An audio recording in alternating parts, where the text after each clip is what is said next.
Hello, hello, hello. Hey, good people. So glad to have you here. If you are catching this on the replay, go ahead and type replay in the comments for me. But I am so grateful for all of my people who are here with me live. Come on in the room. So, if you know me, you know I talk a lot with my hands. So if you see my hands doing a little something while I'm giving you this good raggedy business report, don't pay me no mind. Just come on in the room. Hey, Janae, can always count on Janae to be here. And I thank you, thank you, thank you, ma'am, so much for your support. Hey, Kayla, thank you for tuning in. Yes. So I thank y'all for adjusting with me today because I had a little situation. I got a little overbooked today, or not overbooked, double booked. So I normally do the Raggedy Business Reports at 2 p.m. Central. And today I woke up this morning and I was like, I know that call is not at 2 p.m. Central. What am I going to do? So I had to move it back to 4 p.m. Central. And I'm so grateful that you guys are still here rocking with me. Go ahead and tag somebody, let them know that this is where they need to be, especially because the Raggedy Business Report has moved to once a month. So you're not going to get all this good raggediness every week. Now, I might do some pop ups, so you definitely should have your notifications on. But we have moved from once a week to once a month. So every second Tuesday of the month, I will be here at 2 p.m. Central Time. So, super, super excited. So, for those who have been with me for a long time, I thank you. I appreciate your support. This is the 21st Raggedy Business Report that I am doing, and I have been enjoying these reports with you all.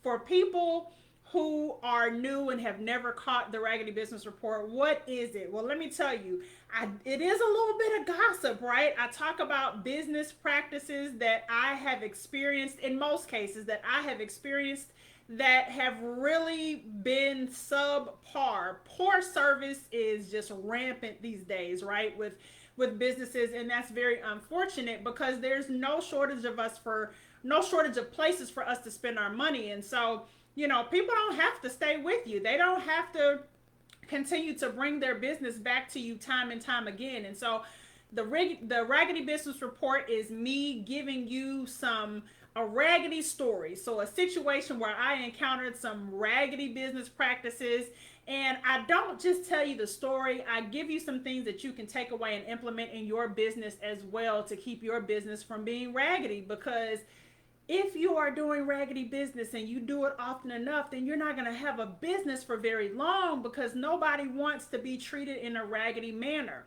So that is a little bit about what I talk about on the Raggedy Business Report, excuse me. And so I always keep the business names anonymous, right? I'm not here to slander or just really drag businesses, because just because you do some things raggedy on occasion doesn't necessarily mean that your business is raggedy as a whole, right? But if you leave raggedy business practices unchecked, it can turn your business raggedy as a whole because you're going to be losing clients and customers left and right.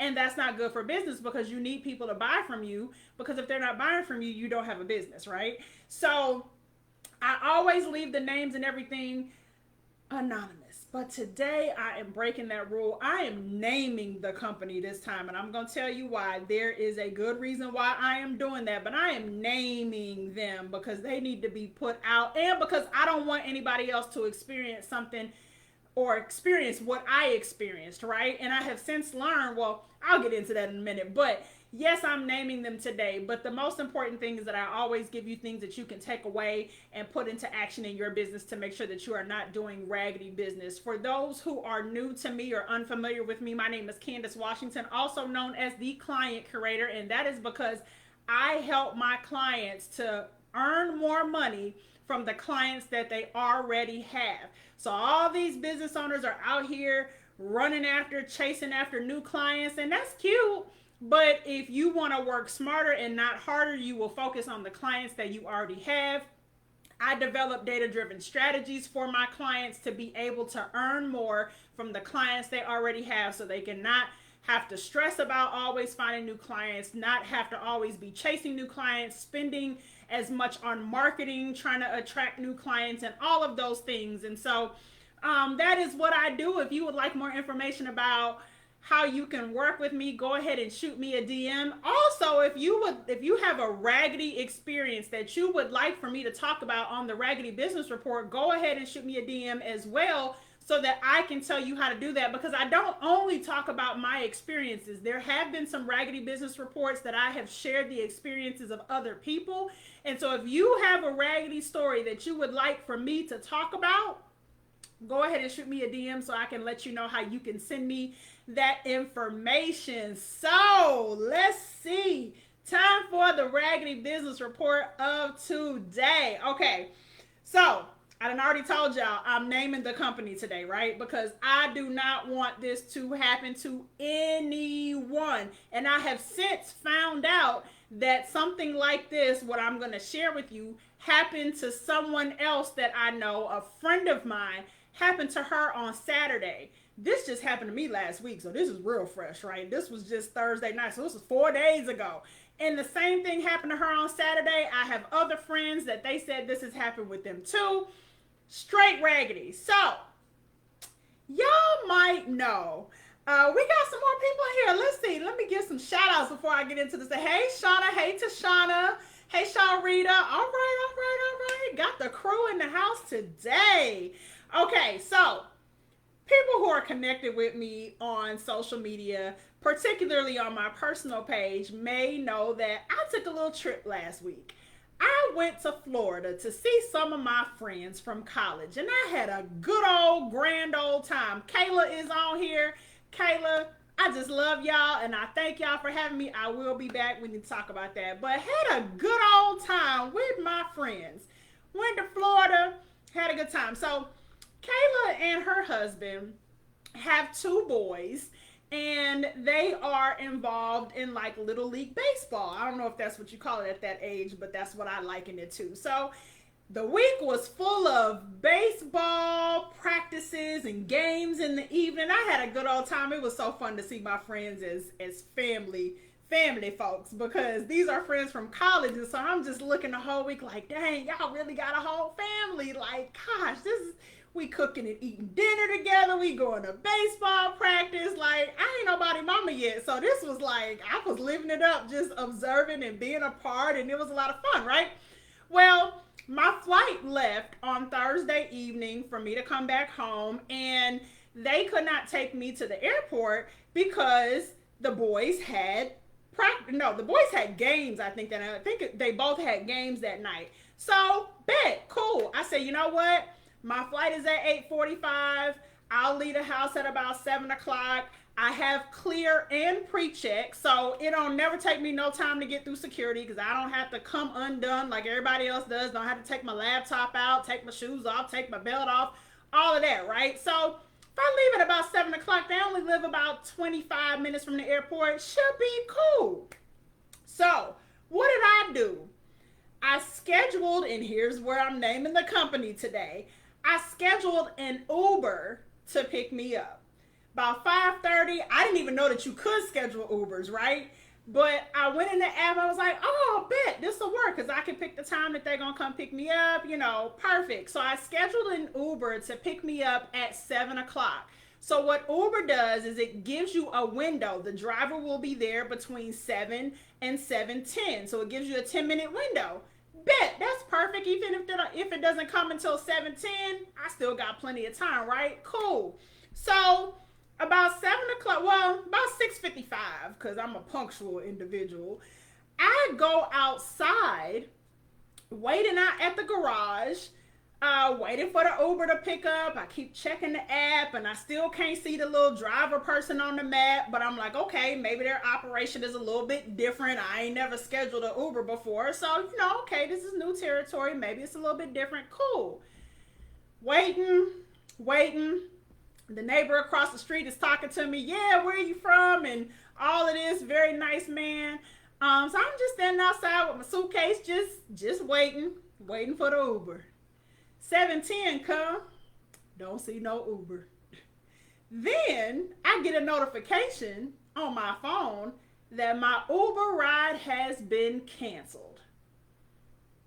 I'm like, where they do that at? How you gonna, I scheduled a ride like an hour and a half ago, and you gonna cancel my ride at the time that you're picking me up, that I'm supposed to be picked up? You cancel my ride? Like, no, they didn't cancel it at like 6:30. They wait until the end of the window, 7:10, to cancel my ride and tell me, oh, well, we couldn't find a driver. Y'all know sis was hot. I was like, how, like what? So thankfully, I already have a Lyft profile, so I didn't have to go create a Lyft profile. Got the Lyft profile, opened it up, put in a request for a Lyft to come pick me up. The closest person was 20 minutes away. So I was grateful though that they were able to still send a driver. So I'm watching the driver on the map. He turns in the wrong neighborhood, and I'm like, oh God. He turns in the wrong neighborhood, then he turns around, gets back on the main road, comes into the neighborhood. Then he is asking me for the gate code, which I didn't know. The neighbor across the street was still outside, so I was like, hey, what's the gate code? What's the gate code? I hadn't even thought about that. The guy gave me the gate code. I texted to the Lyft driver. He came, got in the car. He starts driving, and there was traffic, so he ends up rerouting us, because the Lyft, let me back up. The Lyft app wasn't working, and so he couldn't see the route because the app wasn't working. So he made a turn that took us off course, and it added about 10 minutes to the trip. Now, mind you, he didn't get to me until about like 7:35, right? So at this time, he gets to me at 7:35. My flight is at 8:45, right? So we still got to get to the airport. So anyway, while he's driving this other route, the Lyft app comes back up. He's able to get back on route, and we make it to the airport. I make it to the airport at about 8:15. Now, of course, I'm thinking, okay, I'm still good. I got clear, I got pre-check, getting through pre-check, gonna be a breeze, boom. Get to security, clear is closed, pre-check is closed. I'm like, okay, this is Orlando. This is not some little honky-donk podunk airport, regional airport somewhere in the middle of Orlando, or in the middle of nowhere. This is Orlando, MCO, the airport code. And I'm just like, okay, what's really going on? So the guy at security, so then I had to fish out, again, everything that could add time took time, because I'm not used to having to take out my ID, because clear, they scan you in with your fingerprint or your irises, so I don't ever have to take out my ID. So both of them closed. Now I gotta fish my wallet out of my bag, take out my ID. There's a line at security. Mind you, this is like coming up on about 8:20 now. The flight has already started loading. And so I asked the guy, I said, well, I have pre-check. Can you like something? Can you get me to the front of the line? Like I shouldn't have to wait in this line. So the guy that checked me in at security was changing shifts. And so he ended up walking me to the front of the line. They ended up putting something between, on both ends of the stuff that I had to go through security, so that I didn't have to take anything out, whatever. So my bag goes through, I go through, fine. Then they pull my bag to the side. And I'm like, God, what is going on? My bag never gets pulled. They pull my bag to the side.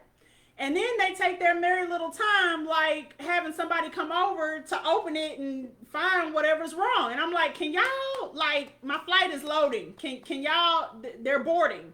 Can y'all, like, move with some intention, some purpose? So they come over, the guy pulls my bags, and I'm like explaining to him what happens, because I know they probably think that I'm just this raggedy person just waiting till the last minute to come to the airport. That's not what happened. So next time you're in the airport and you see somebody that's rushing, running late, this may be why, right? So he opens my suitcase. There's some lotion in there that I had bought. Good lotion, the Cetaphil. Y'all know the Cetaphil. That's the with the green top, man. Best lotion, right? It was too big. I said, well, look, just throw it away. It was brand new. I had just got it when I got to Florida. Brand new. Just I ain't got time. Just throw it away. Let me go. And so I get to the gate, load or board the plane, and praise Jesus. This was the icing. This is what made it all worth it. There was an exit row seat open for your girl, and it was on the aisle. Now those of you who know me know sis is tall. Sis is 6'3", right? So all that good leg room, I was like, Jesus, maybe you do love me. I appreciate you, Father. Thank you. I really do appreciate it. So that is the good Raggedy Business Report of today. So what is the lesson? First lesson. When you need to schedule a ride, don't use Uber. That's the first one. I had to share the name of the company today because I do not want any of you all to end up like I ended up, because I could have missed my flight. Like, let's talk about that. If I hadn't been able to get a lift or whatever else could have happened, or the lift came and there was an accident on the highway and I wouldn't have made it to the airport in time, I could have missed my flight. Like, that's how serious it is. And I gave myself an hour and 45 minutes to get to the airport. Like, it wasn't like I was like, oh, come pick me up at 8 o'clock. Nah, that's not what happened. So if you ever need to schedule a ride, I highly recommend against using Uber, right? It's not a good look. The second lesson is communicating, right? I always talk about communication. You need to be communicating with your clients. You need to be communicating regularly with your customers.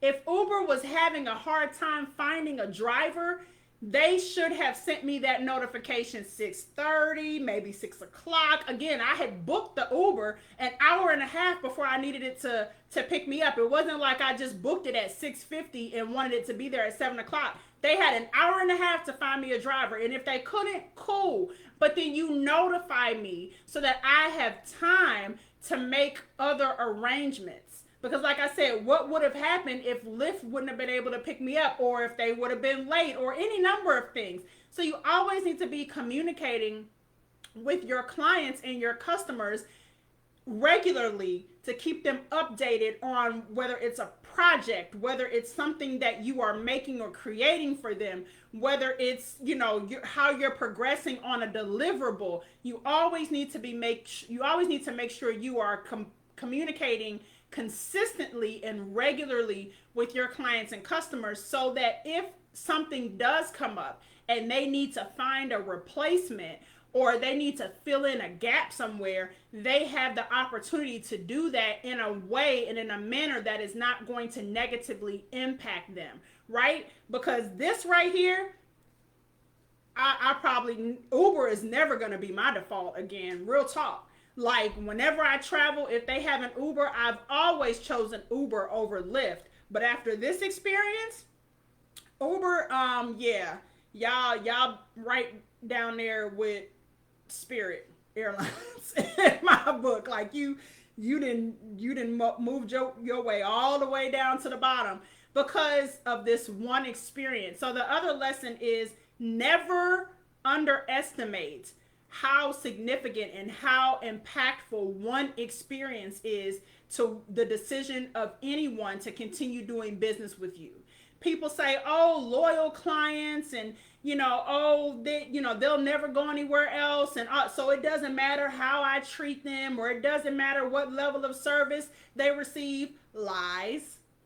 Straight lies. Because I just told you, Uber was my preferred, right? But after this one experience, and I've been using Uber for years. I only use them when I travel. I never really use them when I'm at home, but I only use them when I travel. And when I travel, they are always my preferred company. They're, just like I have preferences with airlines and rental car companies and all of that, Uber was always the preferred method of rideshare. And that's been for years. Well, now they lost that after one experience. Just one. That's all it took. One experience. So never underestimate the importance and the significance of one experience, and never get too comfortable with your clients thinking, oh, well, if I slack off this time, it's all right. It won't always be all right, right? You might not always get that person back, right? And when you lose a customer or a client like me, I'm just going to tell you straight up, you lost a real one. Because I put my people on. If I am down for you, if I'm rocking with you, riding with you, if I support you, you lose me, you lose a whole lot. You lose more than just my business, right? My people, everyone in my company, or that keeps company with me, all of my friends, everyone knows that I put my name on any business that I refer. And so people know that if I'm giving them a referral for another company or business, that they can trust it, that they can trust that business isn't operating raggedy, right? That they can trust that they're going to have a good experience. And so when you lose someone like me, you lost a lot, right? And there are a lot of other people out there like that, right? So never underestimate that one experience, because it can, like Shauna said, it can make or break you. So that is the Raggedy Business Report of today. Let me go in these good comments. Yeah, Tashana, messed up is the word. Yes. All of it's raggedy, Shauna. All of it. Yes. Yes. Maybe there is something that God kept me from. That's good perspective, Shauna. Thank you for that. The one experience that will hurt you. Yes. So I am so glad that you all tuned in with me today.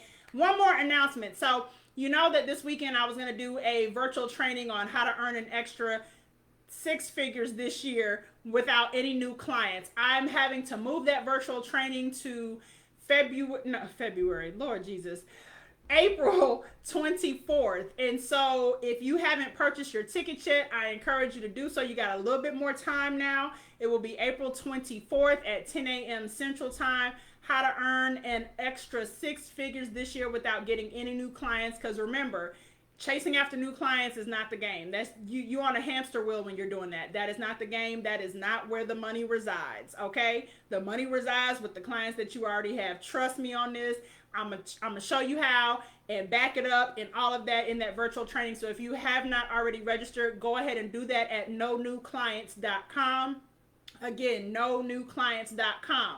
So that is all for the Raggedy Business Report of today. Again, we are doing Raggedy Business Reports once a month now, second Tuesday of the month, but make sure your notifications are on, because you never know when your girl is going to pop up. So until the next time, I hope you have a wonderful day, a wonderful remainder of your week. And as I always say, remember to treat people well. Bye, y'all.